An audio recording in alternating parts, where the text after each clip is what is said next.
I left that name behind long ago. I must say, hearing it now does bring back memories. After I defeated Crucibina, the moniker of Mother died with her. I chose to forego the title she called herself and even chose to give up my own name. I rebuilt the House of the Hearth under a new identity. Not only as Arlecchino, but as father. And that is where the story ends. Any more questions? Yeah. Based on what you just told us, Clairvy wasn't a little kid when she was killed. So the Clairvy we met... was she really a spirit at all? I suppose you could call her an illusion born of flame. Her existence is like ashes to a fire. Something left over in the wake of blaze and ruin. You see, a certain power runs through my veins. It's not unlike a curse. My flames leave behind shadows of anything they consume. Of course, the chances of those shadows morphing into a sentient entity are exceedingly slim. Clairvy is a very special case. Clairvy died when she was 16 years old, but what emerged from the flames was her 6-year-old self. Her appearance wasn't the only thing affected. Most of her memories were lost to the blaze as well. Memory is a mysterious thing indeed. Losing a portion of your memories will alter your sense of self. Lose 10 years' worth, however, and it would be like living in the past. Like returning to a version of yourself that never grew up. No wonder Paimon got such a weird feeling when we were talking to her. Perhaps I should put it this way. Clairvy is someone trapped in time. It may seem like she exists with us in the present, but she truly lives in the confines of her own past. So if all of that is true, then you must have known about Clairvy for a long time. Indeed. She's a rather volatile and unstable entity. Sometimes she would look after the children. She's even saved some of their lives. But other times, she would hide from me and become obsessed with revealing the truth about the house to anyone who will listen. Shadows don't have the capacity to learn or grow. Any new information they encounter is quickly forgotten over time. Your attempts to expose Clairvy to sunlight, they failed, yes? The reason is actually quite simple. In Clairvy's mind, the house is impossible to escape, and it is this very perception that traps her there. But no matter. All I have to do is kill her again, and all will be resolved. I don't anticipate so much as a single speck of ash will be left behind this time. Wait! Paimon can understand why you might want her gone, but isn't there another way? So what if she's trapped in her 6-year-old self? She's still your friend! At least talk to her first! It's too late for that. She broke the rules, and now she must be punished. That goes for Filial and Nantoy as well. She's had quite the effect on them. I hope you understand the difference between Crucibina and myself lies in our formulation of the rules, not our policy for enforcing them. Upholding the rules without question is a trait we both share, because that is how a household should be run. Is this really what you want to do? Whatever could you mean? Don't you want to say a proper goodbye at least?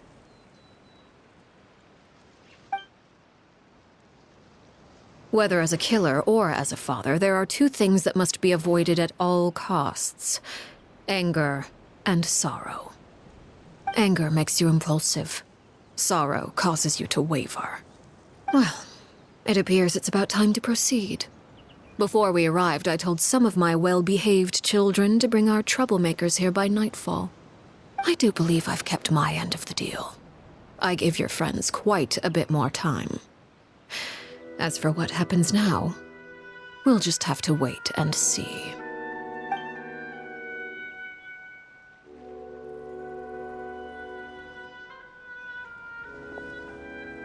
Here they are, Father. You gonna execute him? Seeing something like that would actually be a first for me. Lenny! I'm sorry. I heard about how you helped buy us more time. But I still failed. I couldn't find a way to fulfill her wish. Huh? Are you... Perry? Indeed, it's been a while, Clairvy. Perry! Shh, stay right there. I'm sorry to postpone our reunion, but first, I believe certain scores need settling.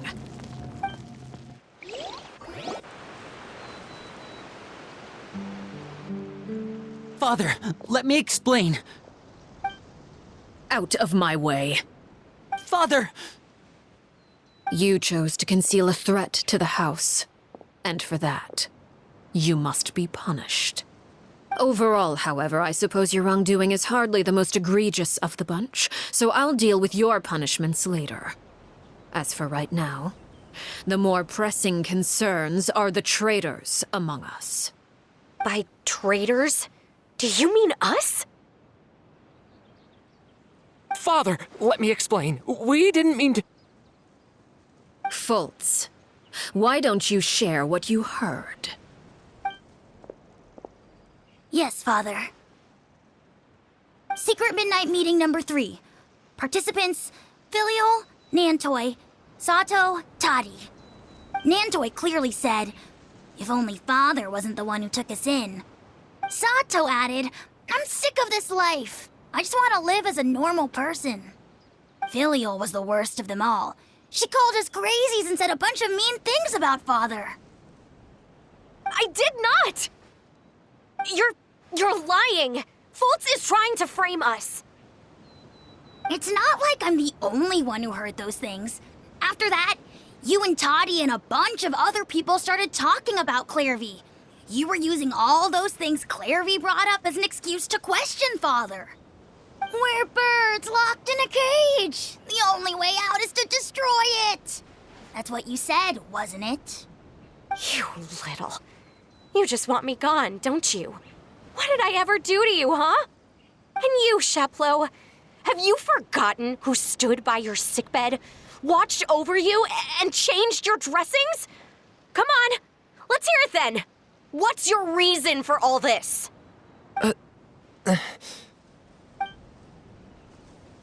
You're wrong, Filial. We don't want you to die. You're our family. Liar. You wouldn't be doing this if that were the case. So why? Why have you backed us into a corner? We all live in the House of the Hearth. You know the type of work we do, Filial. A single betrayal can cost dozens of us our lives. It's not like it's never happened before. That kind of thing is hard to forget. That's why the House of the Hearth cannot tolerate any form of betrayal. Ever since we came to Poisson, you've had 7 secret meetings. A lot of the things you talked about really crossed the line. You've been spying on us for half a month? Wait a second. Now that I think about it, the move to Poisson was just a way to make it easier to spy on us, wasn't it? Because we were all in one place. You've had this planned all along. Filial, Nantoi, I'm sorry. I owe you both my life. I owe Clairvy too. If it weren't for all your help after I got poisoned, I wouldn't be standing here today. If this were any other situation, I would do anything to repay that kindness, even if it cost me my life. But rules are rules. I'm sorry. My hands are tied. Why? Why? That's enough, Filial. We made a mistake, and we should own up to it. We broke the rules, plain and simple. And now we have to face the consequences. I'm sorry, Sheplo. Fultz. I'm sorry, Father. We accept our punishment. Chaplot, according to the rules of the House of the Hearth, how should these traitors be punished? All those who betray the house pay with their lives. And so it shall be.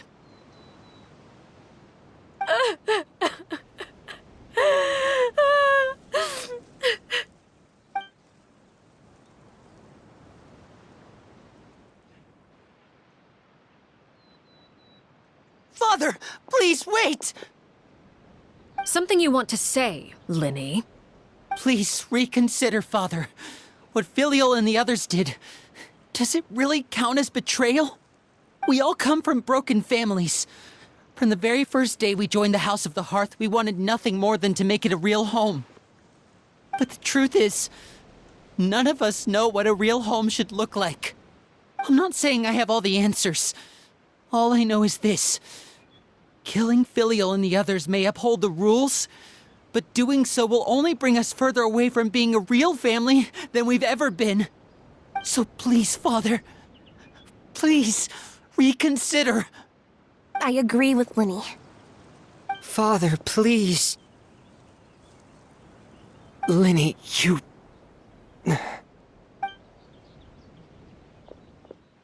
I also agree with Linny.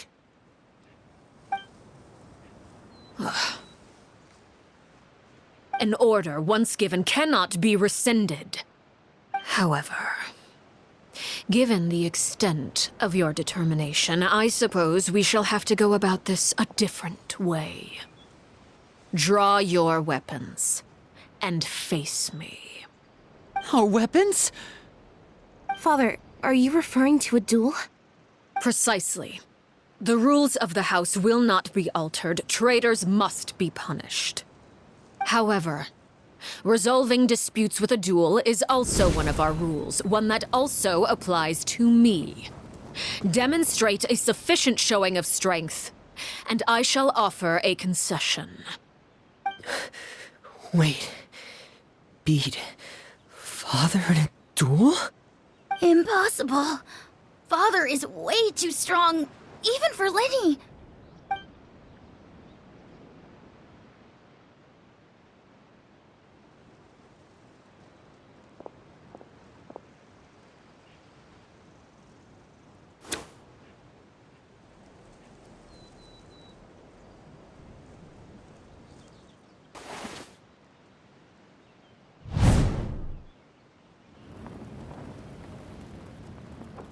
Did you hear that, Traveler? Linny and the others have to duel the knave. What should we do? Can they really win something like that? If they lose, those people from the house are really gonna be executed. Hey, are you listening?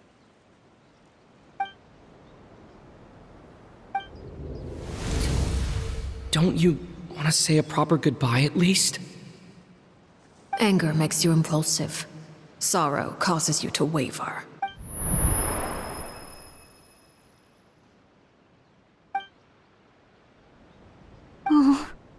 Looking at that expression on her face, she seems really serious about this.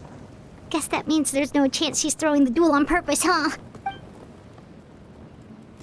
When guests are around, families are often on their best behavior. And any disputes are less likely to escalate. When the time comes, make the choice that you deem most appropriate in the situation, and lend your help to the House of the Hearth.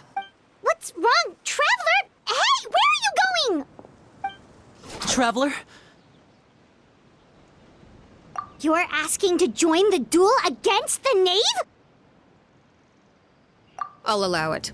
We do have a ready-made dueling ring at our disposal, after all. All I would advise is this.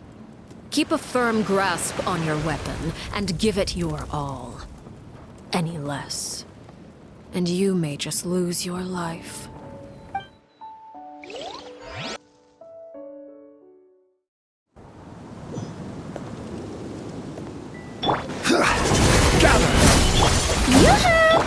Overruled. Is it my turn now?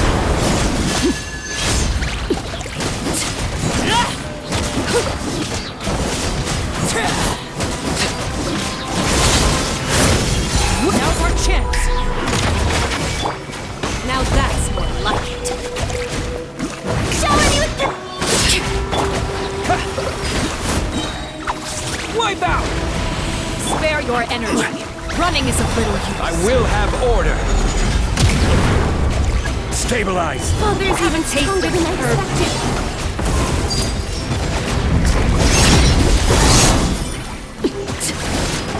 Is it my turn now?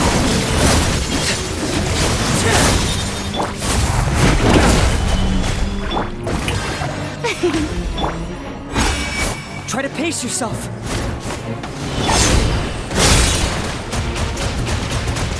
Is it my turn now? Stabilize. Like a fly tangled in a web. Spare The your show energy. begins! Watch out for Father's movements. Let my name echo in song!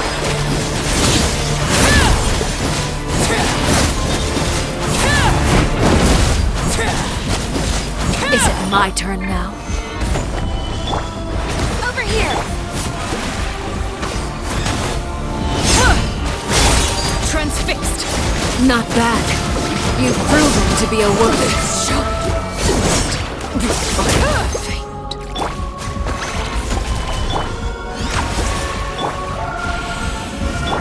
Spare your energy.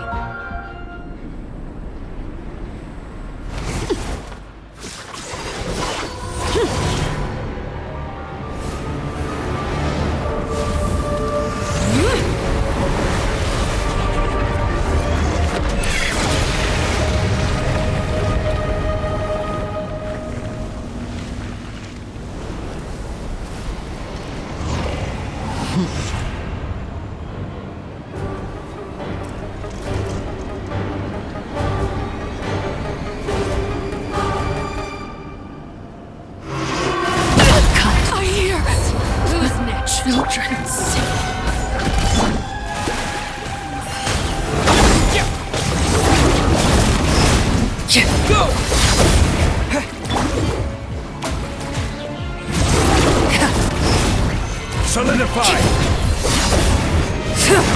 Now's our chance. Over here!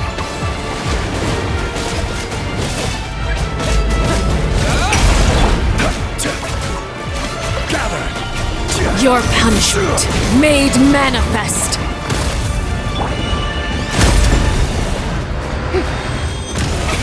Watch out for Father's movements. Look out!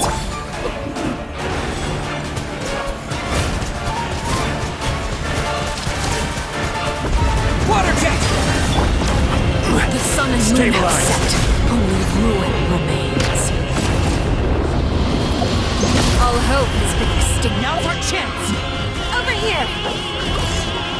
Sunset is only the beginning. Gather!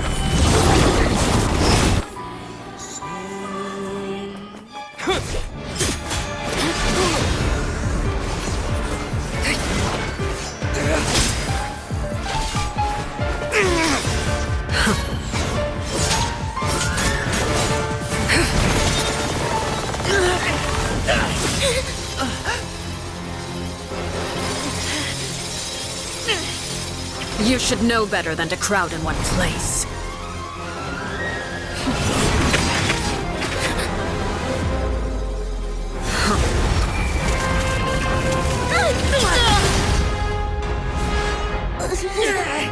Oh, I know. No! I'm sorry, Father!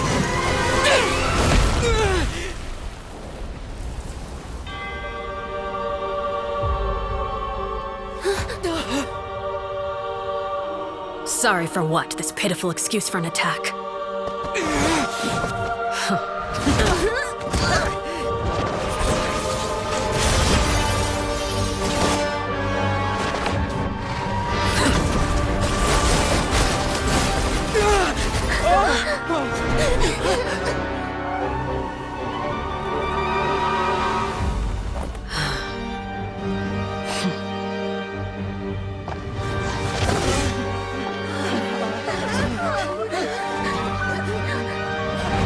Father, no!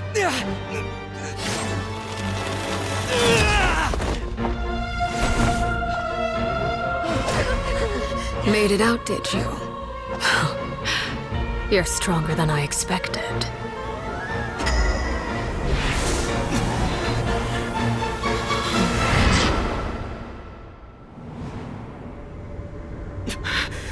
A crimson moon? I can't move.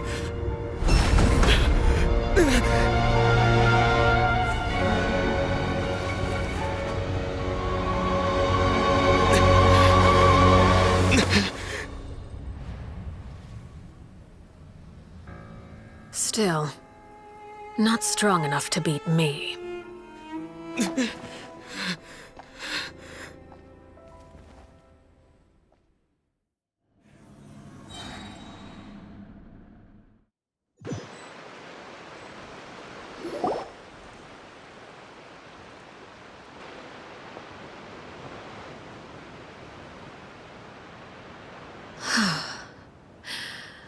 I believe we can end things here.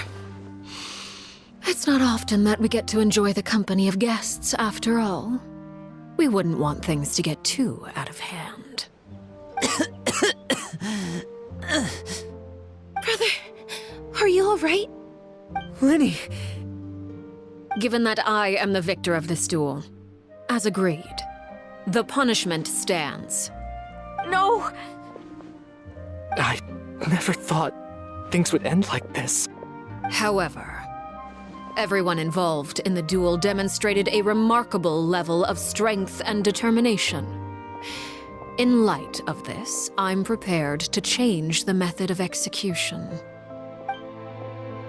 Elwar, the bottled flames I gave you for safekeeping. Do you still have them? Yes? I wasn't sure what they were for, but I've kept them super safe. I didn't lose a single one. Wonderful. Then, in just a moment, I'll have you administer them. Bottled flames? Indeed. They're the product of a secret experiment. Under certain special circumstances, flames can be extracted from my person and preserved. Once ingested, searing pain will spread across every inch of your body. No harm will come to you physically, but your memories will be burned away. If you can withstand the pain. When you awake, you'll have forgotten everything you know about the House of the Hearth, and will be expelled from the organization. In other words, administering this concoction will kill the version of you that grew up in the house, and give you a new identity.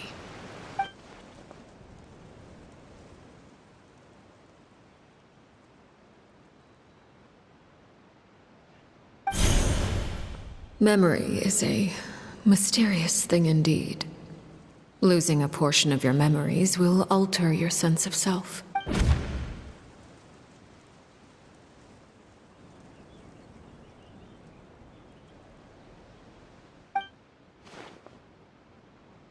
So, you're just letting us go, Father? You misunderstand. Memories are extremely important. Once consumed by flame, the version of you standing before me will die, and our secrets will die with you. So no, I don't intend to just let you go, because the person who survives will be nothing but a stranger. Even so, I won't have to live in fear anymore. I'm sorry, Father. I'm sorry I let you down. But I really... Don't cry, Filial. You haven't left the house yet, so there are still rules to be followed, yes. Remember what I taught you.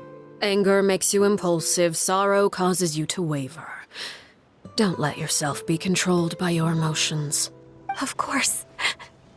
I'll remember. Dry your tears, and go pursue the life you really want. Yes, Father.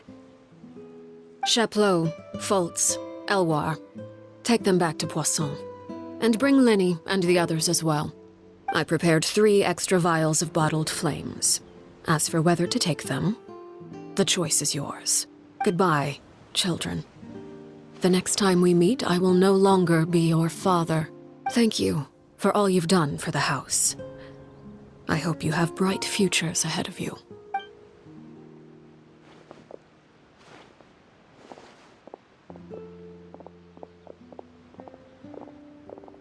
Father. Let's go.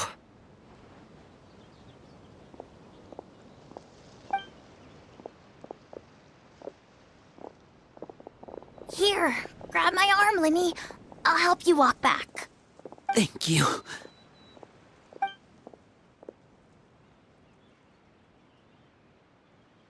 Clairvy.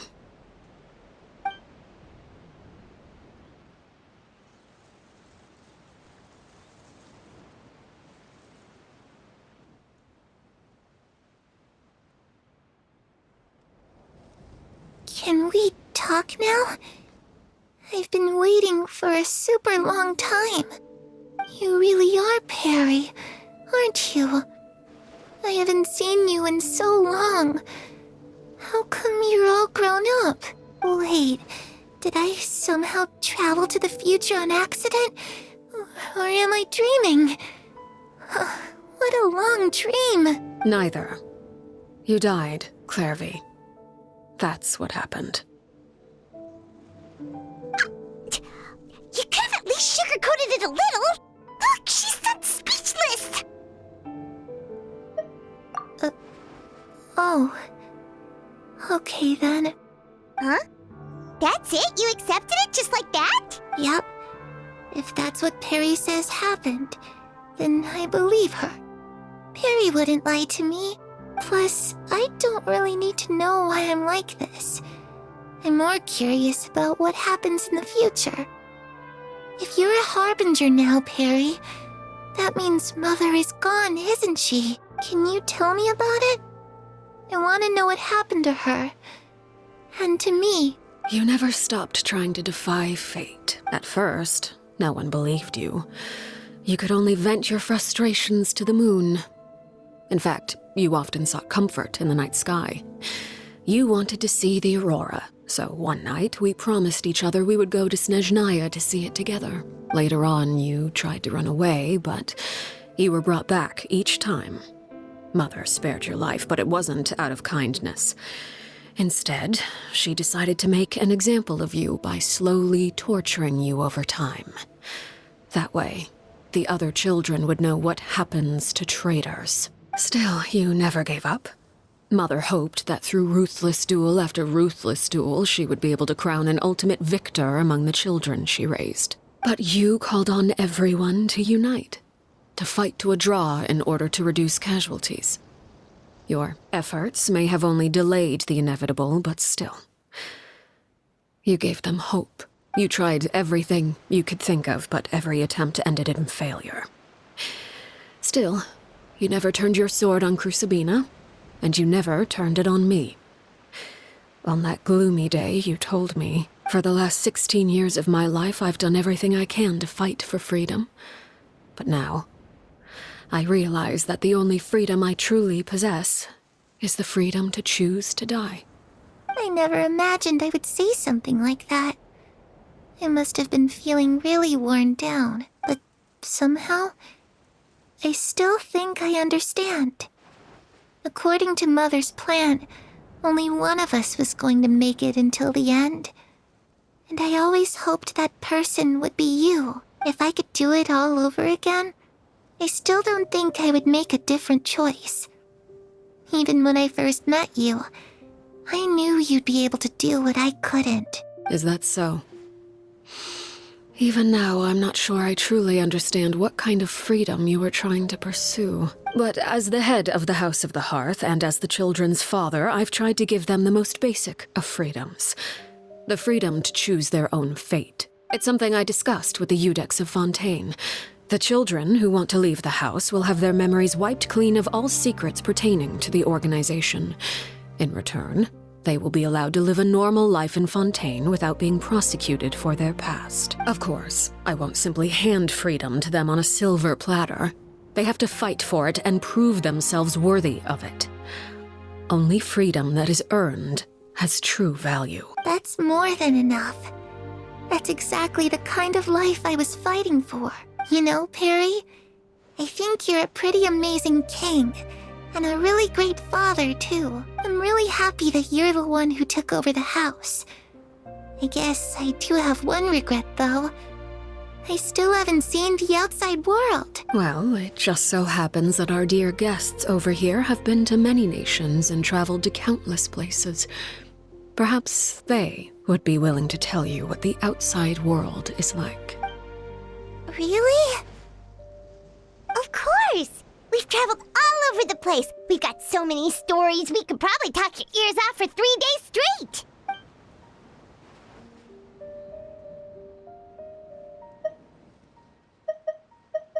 I was always too afraid to skip Mother's fighting lessons. But at the academia, I bet you could do all sorts of secret things in class. Things that have nothing to do with studying. I'm just kidding. Being able to study whatever you want without having to fear for your life actually sounds pretty great. Those yokai you mentioned, what do they look like? I once saw a drawing of this one guy with horns on his head and a super scary face. Are there any yokai like that? Oh, sounds like you're talking about an Oni. Yep, we've met one, and let Paimon tell you, they're not nearly as scary as they look.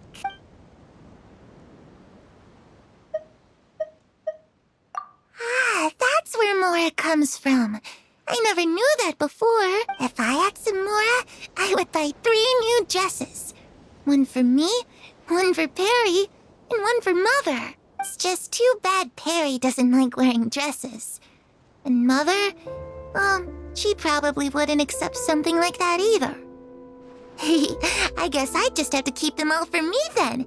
I could wear a different one every day. You know, I used to dream of being a bard, playing the lute while singing into the winds of freedom. Even if there was no one there to listen, I would have continued to sing no matter what.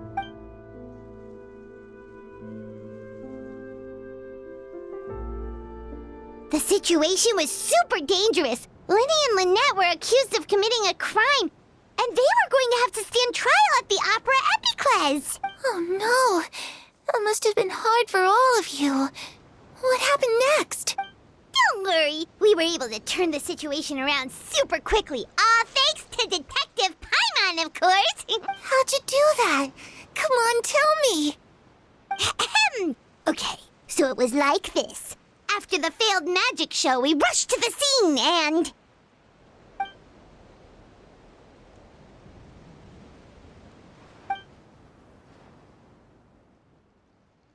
Shadows don't have the capacity to learn or grow. Any new information they encounter is quickly forgotten over time.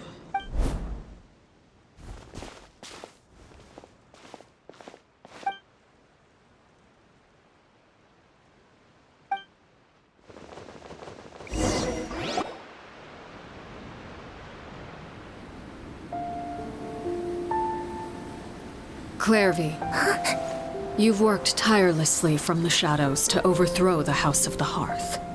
Now, by my authority as the Knave, I shall announce how this matter ends. You are hereby expelled from the House of the Hearth. You are no longer tied to this place, nor are you bound by its rules. You're saying that I can finally leave? I get to experience the outside world as well?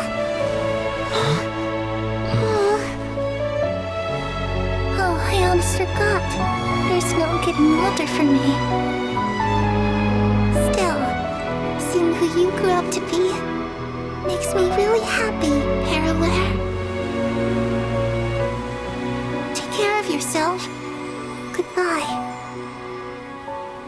May we meet again someday.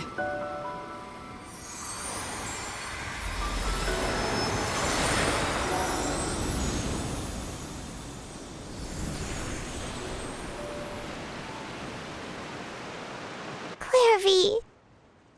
She left so soon. Paimon didn't even get to finish her story. I also have certain sentiments left unsaid. I wanted to tell her that the aurora I saw in Snezhnaya was just as beautiful as the ones in the pictures. But a shadow's memories reset at dawn. Had we delayed any longer, we wouldn't have had the time to say goodbye. Whatever regrets may linger, let them be lost to the coming of a new day. Father? It's Linny! Hey, Linny!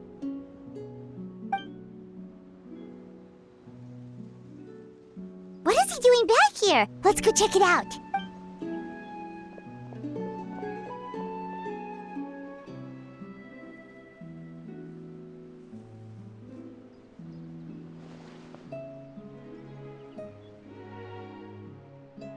Father, the bottled flames have been administered. Filial and the others have left the house. And you? What have you decided? Thank you for giving us that choice, Father. But we never wanted to leave the house. It's the only home we've ever known. Lynette and Fremine feel the same way. They're recuperating back at the Hotel Bouffe d'été. But I decided to come back and tell you where we stood. I'm sure you're well aware of the expectations I have for you. I want you to follow in my footsteps and become the next king of the house. Yet you seem to have different ideas, I must admit. I'm rather surprised by your decision to stay. There's nothing wrong with choosing to live a quiet life. Leading this organization is a heavy responsibility, one not so easily carried by someone forced onto the throne. I just never understood what you saw in me. What made you believe I was deserving of that throne? You're brave, talented, and, most importantly, you cherish your family. You would do anything to protect them, even if it costs you your life.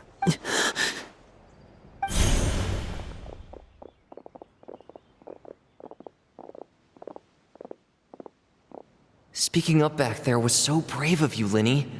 It's all thanks to you that we were able to convince Father to back down. You're a hero, Linny. Hero? Father is the real hero. Had Father gone all out during the duel, there's no way I would have walked away with my life. She must have had it all planned from the beginning, from the very moment she suggested a duel. I'm not deserving of that title. I'm not strong enough or smart enough. You're wrong. In my opinion, all you need to be deserving of the throne is conviction and the necessary strength to act on it. We may have different ideas of what it means to be a family, but you can hardly be said to lack conviction. What you truly lack is strength. For someone of your talent, though, that's something that will come with time. Even without that strength, you still chose to face me in a duel, even though the odds were stacked against you. That capacity to honor your convictions is what I truly see in you. Father. No one knows what the future holds, what tragedy or triumph may be in store. Being at the head of this organization requires the strength of will to face whatever comes. Caution will only hold you back. If reaching a certain standard were required to go after what you want, I would never have succeeded in killing my predecessor. Back then, there was still a considerable gap between our abilities. Strength may decide the ultimate victor, but those who let a lack of strength dictate their decisions or undermine their convictions will never be worthy of the throne. I understand, Father. Thank you. Children must grow up to surpass their parents. Only then can a family continue to flourish. The road ahead is not an easy one, so I'll ask you one last time. Are you certain you want to stay? You've done so much for me, Father, and that kindness must be repaid. Plus, with Project Stuja at hand, there are many dangers ahead, and I, for one, don't intend to back down. Protecting my family at all. Then you're welcome to stay. As for Project Stuja, you need not be too concerned. If those cowardly businessmen and heartless dignitaries try to take us down, I'm prepared to teach them a lesson. Having members who longed for the light was our organization's last weakness. With those members no longer among our ranks, the House of the Hearth is like a spider hiding in the shadows.